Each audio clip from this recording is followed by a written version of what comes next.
الله أكبر الحمد لله رب العالمين والصلاة والسلام على رسول الكريم أما بعد فأعوذ بالله من الشيطان الرجيم بسم الله الرحمن الرحيم كل نفس جائكة الموت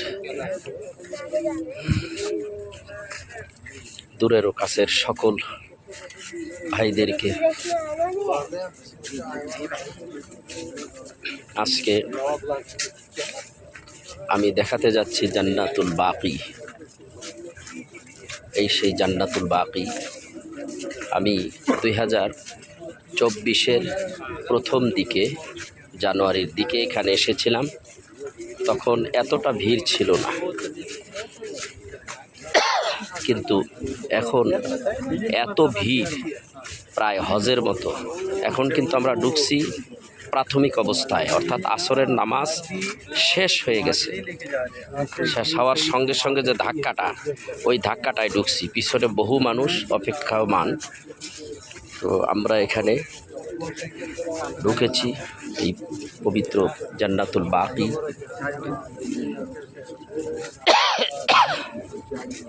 যেখানে কোটি কোটি মানুষের কবর রয়েছে। সবার আগে বলতে হয় এখানে 10,000 সাহাবী, নবীজির সাহাবী ঘুমিয়ে আছে।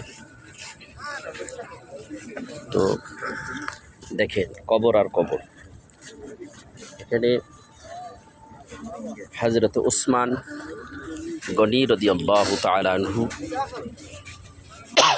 মা ফাতেমা রাদিয়াল্লাহু তাআলা আনহা, মা আয়েশা সিদ্দিকা রাদিয়াল্লাহু তাআলা আনহা, এইরকম অসংখ্য সাহাবী এখানে রয়েছে।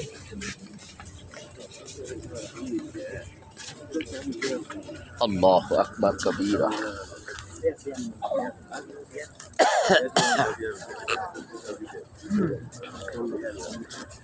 জন্ম নিলেই মৃত্যুবরণ করতে হবে, আজ হোক কাল হোক, এটাই চিরসত্য। আল্লাহ বলেন কুল্লু নাফসুন যায়িকাতুল মাউত, প্রতিটা মানুষের মৃত্যুর স্বাদ চাখতেই হবে। কেউ চিরদিন বাঁচবে না, বাঁচা যাবে না। আল্লাহু আকবার কবীরা।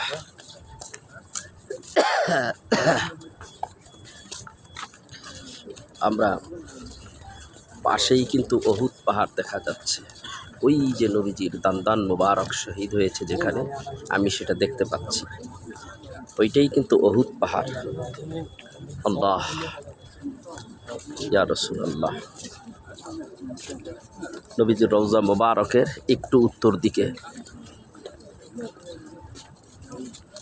ইনশাআল্লাহ আমরা কিছুক্ষণের ভিতরে বের হয়ে যাব।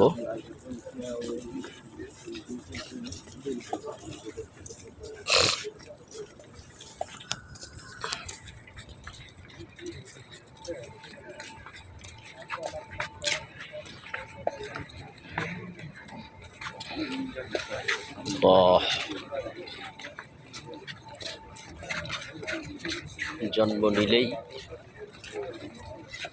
মৃত্যুবরণ করতেই হবে, এটাই চিরসত্য। আল্লাহ বলেন মিনহা খলাকনাকুম ওয়া ফিহা নুঈদুকুম ওয়া মিনহা নুখরিজুকুম তারাতান উখরা। হে মানব জাতি, আমি তোমাদেরকে মাটি দিয়ে সৃষ্টি করেছি, আবার তোমাদেরকে এই মাটিতেই নিয়ে যাব। কেউ চিরকাল এই পৃথিবীতে বেঁচে থাকতে পারবে না।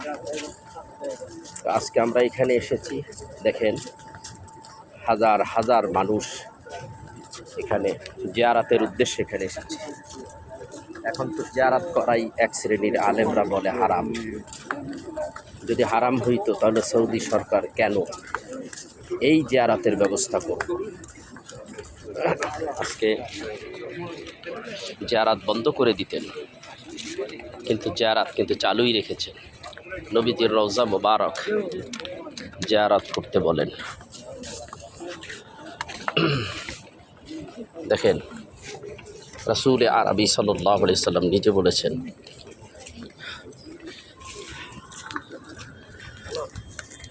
মান জারা কবরি ওয়াজাবাত লাহু শাফাআতি, যে আমার রওজা জিয়ারত করলো সে আমার সুপারিশ ওয়াজিব করে দিল। ভাইরা, এরকম জিয়ারতের হাদিস অনেক আছে। রাসূলুল্লাহ সাল্লাল্লাহু আলাইহি সাল্লাম একসময় কবর জিয়ারত করা বন্ধ করে দিয়েছিলেন, নিষেধ করেছিলেন, কিন্তু পরবর্তী টাইমে নবীজি এই জিয়ারত করাকে আবার জায়েজ করে দিলেন। কেন? মানুষ কবরের কিনারে আসলে মৃত্যুর কথা তার স্মরণ হয় এবং মন দিল নরম হয়, পাপ কাজ থেকে সে ফিরে থাকে। সেই জন্যে এই রওজা জিয়ারত করা এবং কবর জিয়ারত করা সুন্নত সম্মত। তা আমরা এখানে এসেছি সেই রওজা জিয়ারত করার নিয়তে, অন্য কিছু নয়।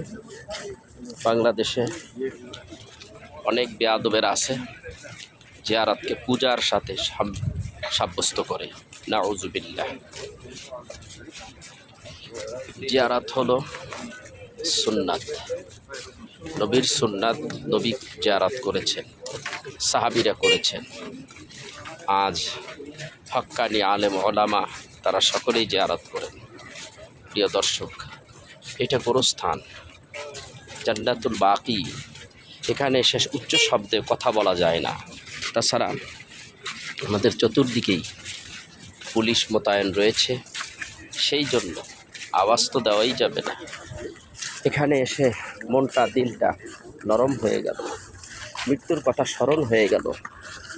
আল্লাহ আমাদের একদিন এরকম একটা জায়গায় চলে যেতে হবে। তবে হযরতে ওমর রাদিয়াল্লাহু তাআলা আনহু তিনি বলেছেন, আল্লাহ আমার মৃত্যু যদি দাও তাহলে রসুলের দেশে আমার মৃত্যু দিও। তো আমি গুনাহগার পাপী আল্লাহর কাছে দরখাস্ত করি, আল্লাহ যদি মৃত্যু দাও শহীদের মৃত্যু দিও, মৃত্যু জাগা যদি নসিব করো তাহলে জান্নাতুল বাকিতে আমাকে আল্লাহ তুমি কবুল করো। আরও যারা আছে তাদের মনের আশাও পুরা করে দিও জান্নাতুল বাকিতে। ওই যে দেখুন জিয়ারত চলছে, ওই যে মোনাজাত করতেছে, ওই যে জিয়ারত হচ্ছে। কে বলছে জিয়ারত নাই? আসলে সুযোগ হচ্ছে না, মানুষ এত চাপ দ্বিধায় এক জায়গায় দাঁড়িয়ে জিয়ারত করতে পারে না। দেখেন এই যে জিয়ারত করে চলে গেল, এই যে এক শ্রেণীর লোক, ওই যে হাত তুলে দেখেন জিয়ারত করে চলে গেলেন। এখন এই যে চলে যাচ্ছে জিয়ারত। আমরাও জিয়ারত করব বা করছি। সৌদি সরকার জান্নাতুল বাকি এবং বিভিন্ন স্পটগুলি সম্পূর্ণ পরিবর্তন করে ফেলছে। আমি একটু জিয়ারত করব, সেজন্য আজকের প্রোগ্রাম এখানেই শেষ করতে যাচ্ছি। সবার কাছে দোয়া চাই। আসসালামু আলাইকুম ওয়া রাহমাতুল্লাহি ওয়া বারাকাতুহু।